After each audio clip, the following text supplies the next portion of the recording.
Olá, eu sou a Amidei, você está no canal Deus Vult e hoje eu vou refutar 5 falácias que vieram com o com o modernismo e o pós-modernismo, seja de filósofos como Nietzsche ou como René Descartes, e etc. Então, é isso, espero que gostem do vídeo. Vamos lá.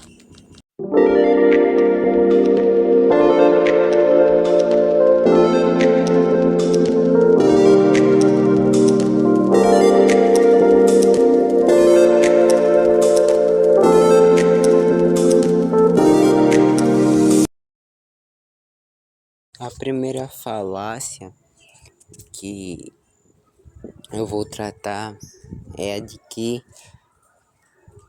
não existe, de que o homem ele não deve seguir uma moral, de que a moral ela assim, ó, limita o homem e não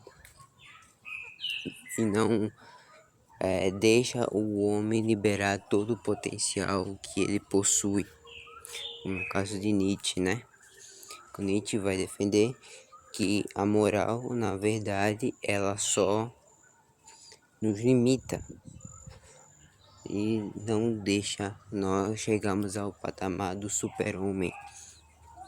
Só que, ao ele estar negando a moral, então ele está negando a moral. Por quê?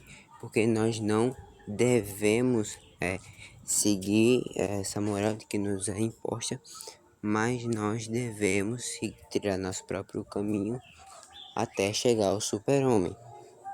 Ora, se ele está negando a moral, dizendo que a moral ela não existe, essa moral objetiva, que ela nos atrapalha, e ao mesmo tempo ele está dizendo que o que nos guia e o que até onde devemos chegar e devemos fazer para chegar é o super-homem, ou seja, nós devemos ser livres para alcançar o patamar do super-homem. Então, ele ao mesmo tempo que está negando uma moral, ele está propondo uma moral. E não só isso, como uma moral teleológica, onde o fim último do homem é se tornar o super-homem. E tudo o que impede ele de se tornar o super-homem é imoral, enquanto tudo o que leva ele à realização de homem sendo um super-homem é moral.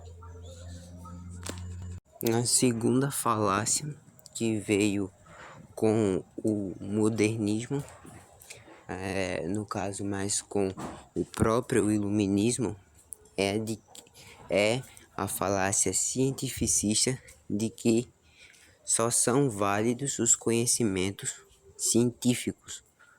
Mas ora, para que um conhecimento seja científico, primeiro deve haver algo que sustenta a própria noção de ciência. Deve haver um arcabouço, um aparato que sustenta a própria noção de ciência. E esse, por sua vez, tem que anteceder a ciência. Logo, para que uma noção, um conhecimento científico seja verdadeiro, necessariamente deve haver algo que antecede a ciência, antecede o conhecimento científico e que valide esse mesmo conhecimento e essa mesma ciência. A terceira falácia é a falácia de que razão e fé são coisas opostas, que portanto uma crença racional não pode ser uma crença por fé, ou com a crença por fé não pode ser uma crença racional e vice-versa. E uma exclui necessariamente a outra.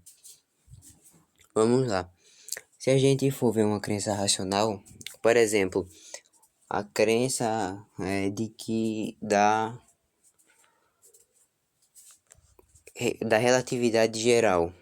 A crença da relatividade geral, primeiro ela vai ter uma outra crença que a torna crível e que a torna racional, que é, por exemplo, a lei da gravitação universal.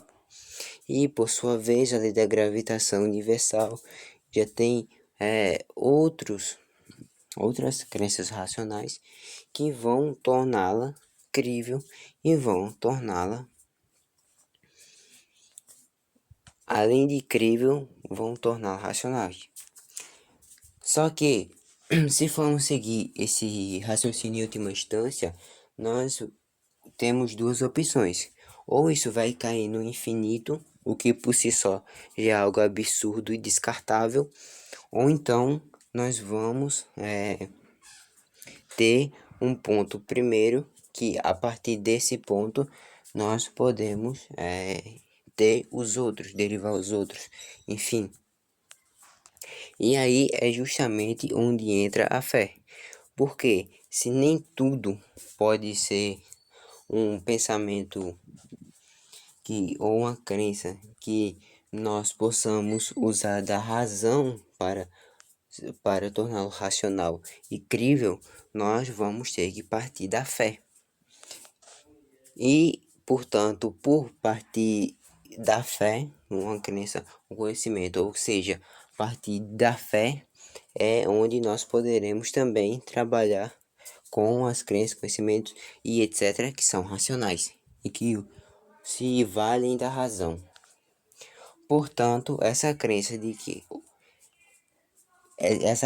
falácia de que fé e razão são coisas opostas, são coisas excludentes, é errada.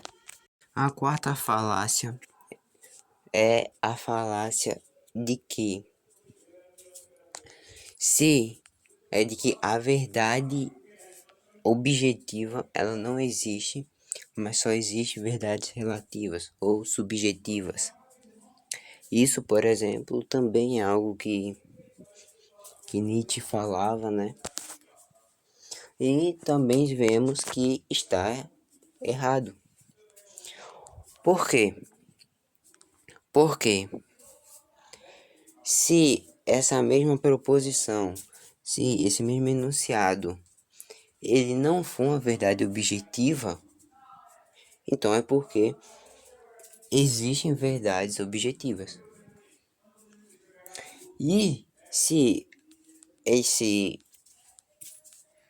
essa proposição, se esse enunciado é uma verdade objetiva, então ele mesmo se autocontraduz, porque ele diz que não existem verdades objetivas. Portanto, se ele for uma verdade objetiva, então ele se autocontraduz. E se ele não for uma verdade objetiva, é porque existem verdades objetivas. Porque ele mesmo disse que não existe. Se for mentira, é porque existem verdades objetivas.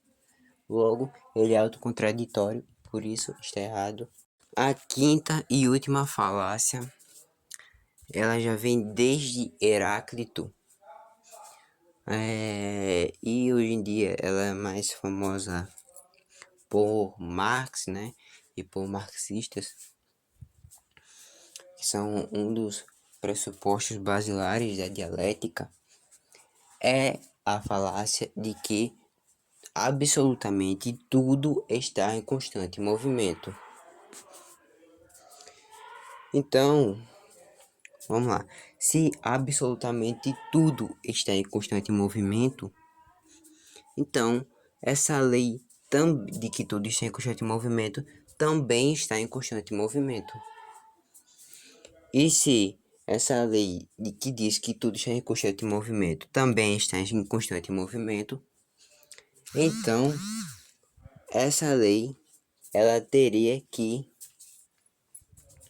não ser essa lei. Ou seja, a lei de que tudo está em constante movimento, ela deveria não existir e se tornar outra coisa. E portanto, ela, como passaria de algo para outro algo, então a lei de que todas as coisas ela estaria no constante devir, ela também entraria no devir. Então não existiria mais a lei de que todas as coisas estão a todo momento em constante devir. Logo, nem todas as coisas mais estariam em constante devir, porque não haveria mais essa lei vamos dizer, universal de que todas as coisas estariam em constante devir a todo momento e, portanto, ela viria a se auto-contradizer. Por último, eu queria só dar um adendo de que todas essas falácias, mesmo que você não considere que, por exemplo, foi nesse sentido em que Nietzsche falou mal sobre a moral, ou de que não foi nesse sentido que Nietzsche falou sobre não existir uma verdade objetiva, então não precisa ficar preocupado.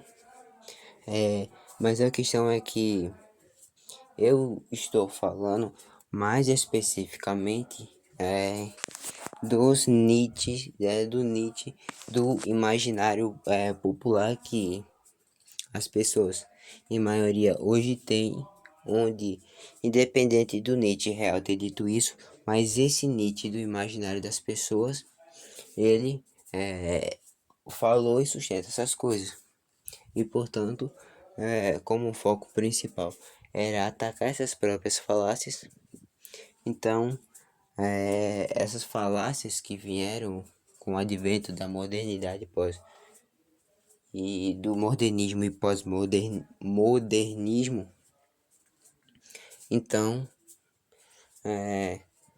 você não precisa ficar tão atento aos filósofos reais. Como por exemplo, eu falei do caso do Nietzsche. Você não precisa ficar tão preocupado se o Nietzsche realmente, se o Nietzsche verdadeiro, na sua obra verdadeira, ele realmente falou e com aquilo, com o significado que está aqui. Mas que propriamente as pessoas que geralmente usam o Nietzsche, elas usam Nietzsche com essas falas nesse sentido, e nesse sentido que eu quero desmentir essas falácias. Assim como, por exemplo, o Olavo de Carvalho faz no seu livro Jardim das Aflições, onde ele não se atenta muito a falar do verdadeiro Epicuro, né? Da pessoa, do Epicuro real, que realmente existia na nossa história humana e etc. Mas do Epicuro, tal qual ele foi tratado do Mota Peçanha, e portanto do Epicuro do Mota Peçanha, apresentado pelo Mota Peçanha. Então, eu quis fazer mais ou menos nesse sentido também. E espero que tenham gostado. Deem uma força. É isso. Esperem até um próximo vídeo e falou.